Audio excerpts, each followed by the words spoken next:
The question has lingered for more than a decade. Is Ryan Whitmer guilty? Once a promising young athlete with a quiet demeanor and a reputation for discipline, Ryan now serves a life sentence, with his first real chance at parole not arriving until 2025, more than 10 years after the night that changed everything. From the very beginning, the case divided communities across 3 neighboring states. Some see him as a calculating killer who staged a drowning to look like an accident. Others believe he is a grieving husband trapped inside a tragic chain of misunderstandings, flawed forensic interpretations, and courtroom impressions. What makes the case so unsettling is not simply that a young woman died in her own home only 4 months after her wedding. It is that no clear motive was ever firmly established. There was no obvious financial strain, no known history of violence, no life insurance windfall, no documented affair that investigators could confirm. And yet, Sarah Whitmer is gone, and Ryan Whitmer remains convicted of murdering the woman he once described as the love of his life. Sarah and Ryan's story did not begin with suspicion or darkness. It began in the ordinary warmth of a neighborhood cafe. Ryan had stopped in for coffee, settling at a small table with a novel open in front of him. Sarah, waiting in line, noticed the book and recognized it instantly. She had finished reading it just weeks earlier. A simple comment turned into conversation. Conversation stretched into hours. They spoke about literature first, then drifted naturally into films, music, and their mutual love of nature and travel. They both adored animals. They both dreamed of seeing more of the world. That afternoon felt effortless, and it would not be their last meeting. Over weeks, then months, what began as friendship deepened into something far more intimate. They confided in each other, shared personal histories, laughed at inside jokes only they understood. Eventually, Ryan chose the very same cafe, the place where everything started, to ask Sarah to marry him. During a quiet, candlelit dinner, he proposed. She said yes without hesitation. They searched for a 2-story home in Hamilton, imagining a future that would include children, stability, and shared ambition. On April 10, 2008, they were married in a small, intimate church ceremony, surrounded by friends and family. Sarah planned every detail carefully, from the floral arrangements to the music. She walked down the aisle in white, radiant and smiling, while Ryan could hardly look away. After the celebration, they left under applause and cheers for a 2-week honeymoon in Hawaii, where they spoke about building a life together. To those who knew them, they appeared deeply connected, young, hopeful, and devoted. 4 months later, on Monday, August 11th, 2008, that dream unraveled. Sarah finished her shift at the dental clinic and met Ryan at her favorite cafe for dinner. The evening, by all outward accounts, was ordinary.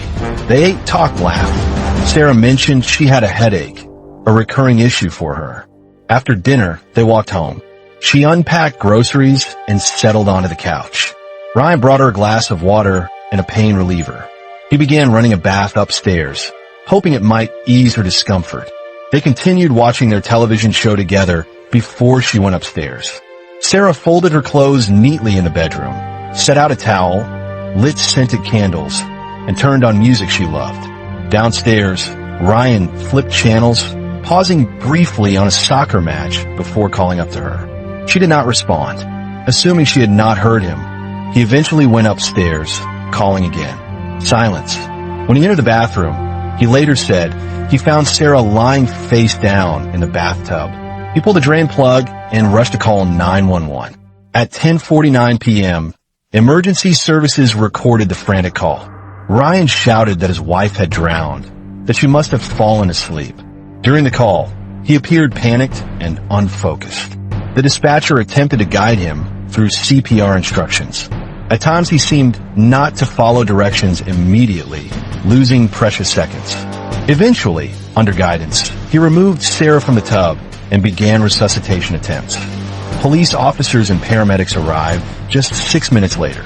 What they encountered would later become one of the most contested aspects of the entire case.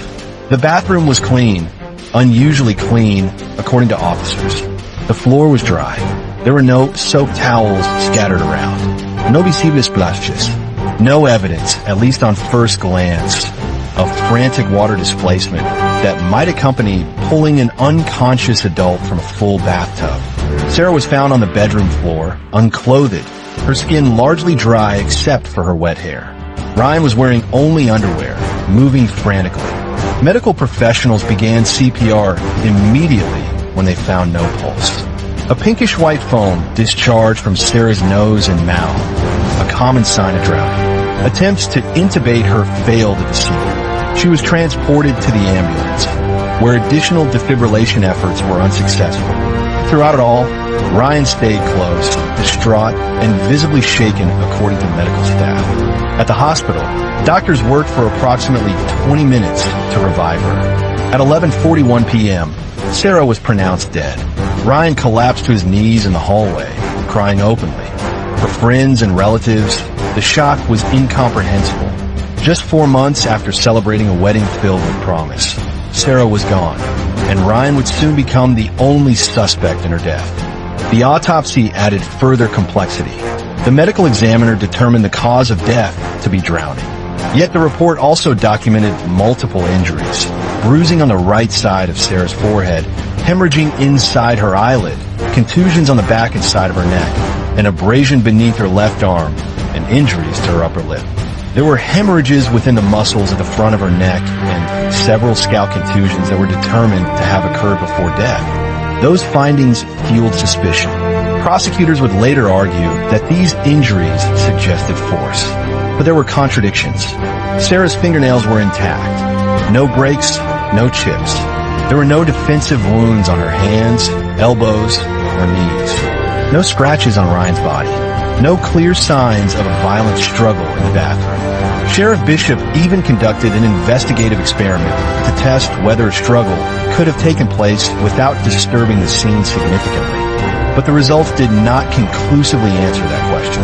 The matter remained open to interpretation. Either Sarah had not resisted, or the injuries were not the product of a fight at all. Toxicology results revealed no alcohol and no illegal substances in her system.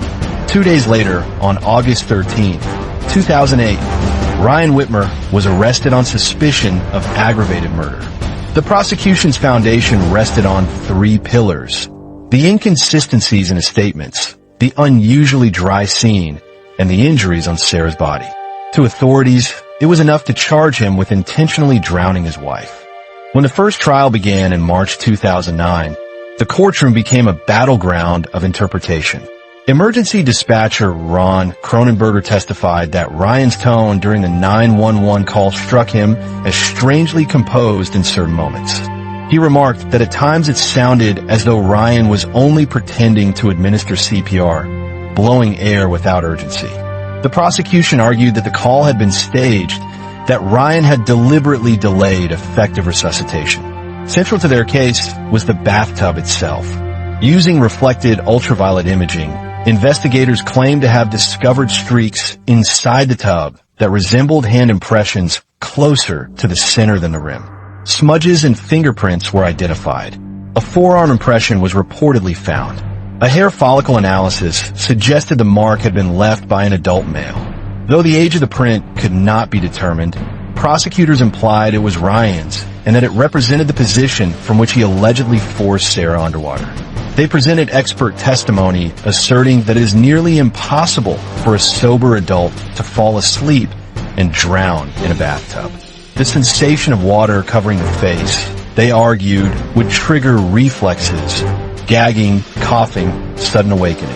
Oxygen deprivation itself would rouse the body before fatality occurred.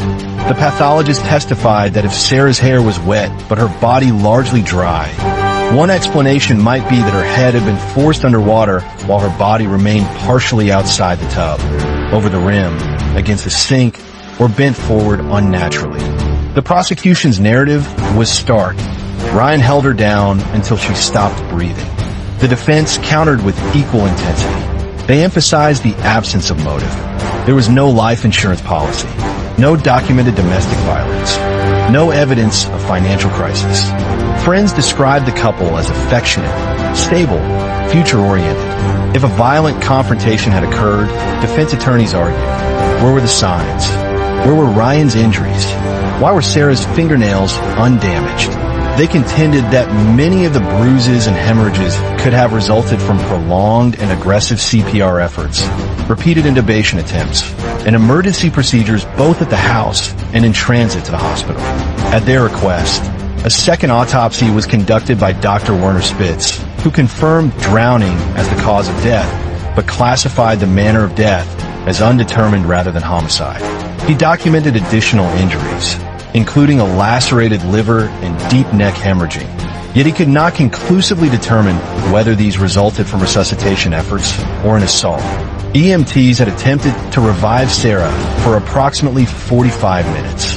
Intravenous lines were attempted when access to veins in her arms proved difficult. The defense also presented drying experiments, arguing that skin can dry rapidly within minutes, while hair retains moisture much longer. If Ryan had pulled the drain plug immediately upon discovering her and then called 911 after attempting to lift her out, the water might have already drained before authorities arrived. An expert demonstrated that a person emerging from water can appear mostly dry within 7 minutes under certain conditions.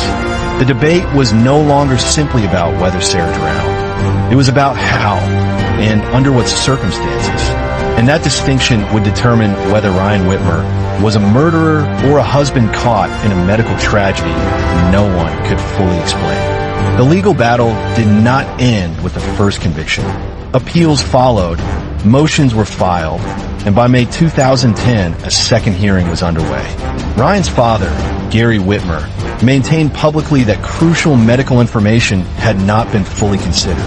According to him, DNA-related findings connected to potential hereditary conditions existed before the second proceeding, yet prosecutors declined to emphasize them, believing they would not have altered the outcome. Whether that assertion would have shifted the jury's thinking remains unknown. What is certain is that the case refused to settle into clarity.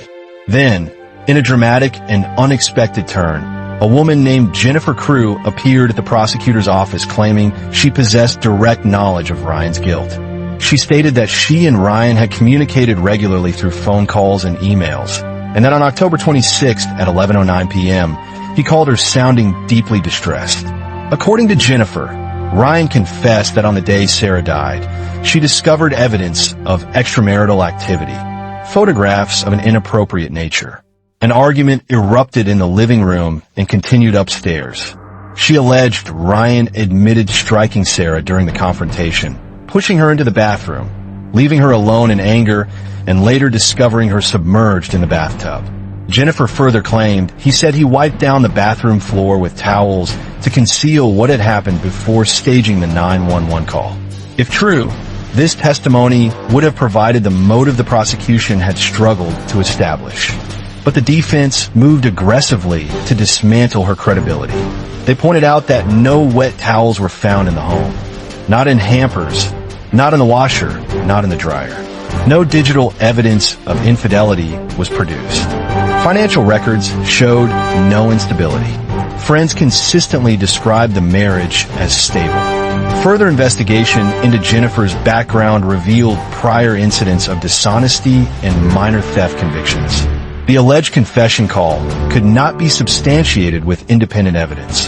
Before the third trial commenced, her testimony was excluded.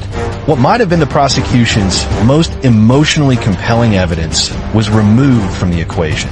In January 2011, a third trial unfolded, this time placing even greater focus on Sarah's medical history. The defense introduced expert testimony suggesting that a sudden cardiac or neurological episode could have caused a loss of consciousness in the bathtub. Medical professionals testified that pre-existing electrical abnormalities of the heart or undiagnosed neurological conditions can lead to fainting or sudden collapse, sometimes without leaving definitive autopsy markers. Sarah's co-workers described her frequent fatigue. They testified that she occasionally slept in her car before shifts at the dental clinic. She suffered from allergies, recurring stomach pain, and persistent headaches. Dr. Benjamin Messmer, The dentist who employed her confirmed that on the day of her death, she complained of both a headache and stomach discomfort. A friend who spoke to her that evening noticed she seemed exhausted and mentioned pain at the back of her neck. Among her circle of acquaintances, Sarah's tendency to fall asleep unexpectedly had even become lighthearted banter. One friend suggested she might have narcolepsy, a chronic neurological disorder characterized by excessive daytime sleepiness and sudden sleep attacks.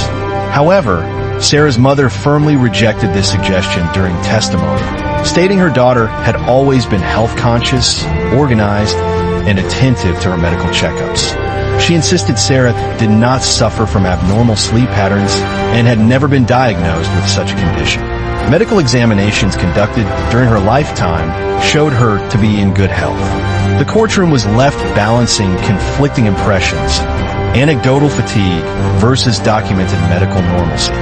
Meanwhile, a specialist in biomedical engineering and injury biomechanics testified that Sarah's injuries did not align neatly with forceful drowning. If Ryan had restrained her face-to-face, he would expect defensive wounds, fractures, or damage to delicate neck structures. If from behind, injuries to knees, hips, or pelvis might appear. Those injuries were not present. The prosecution's medical experts dismissed these interpretations, holding firm that the constellation of neck hemorrhages and bruising pointed toward homicidal force. Emergency medicine specialist Dr. Dave Smile offered broader statistical context. He testified that approximately 300,000 sudden deaths occur annually nationwide, with 1 to 2% involving individuals under 35. In roughly 1/3 of those cases, autopsies fail to identify a clear cardiovascular, neurological, or respiratory cause. He expressed surprise that more injuries were not observed, given the length and intensity of resuscitation efforts. The defense emphasized again, no motive, no insurance, no documented violence, no verified affair, no conclusive forensic proof of struggle. Yet jurors were instructed that motive is not a legal requirement for conviction. After approximately 12 hours of deliberation, the jury returned a guilty verdict. Ryan Whitmer was convicted of murder and sentenced to 15 years to life in prison. Some jurors later indicated that his demeanor influenced their thinking. When autopsy photographs were displayed, they perceived little visible reaction from him. To them, it appeared as emotional detachment. Whether that perception reflected guilt or shock remains impossible to measure. Ryan chose not to testify during trial, but after sentencing, he addressed the court. He stated plainly that he loved his wife, that he did not harm her, that he had no opportunity to explain because he did not know what happened. He maintained he was not in the bathroom when she collapsed. His words were steady, but the verdict stood.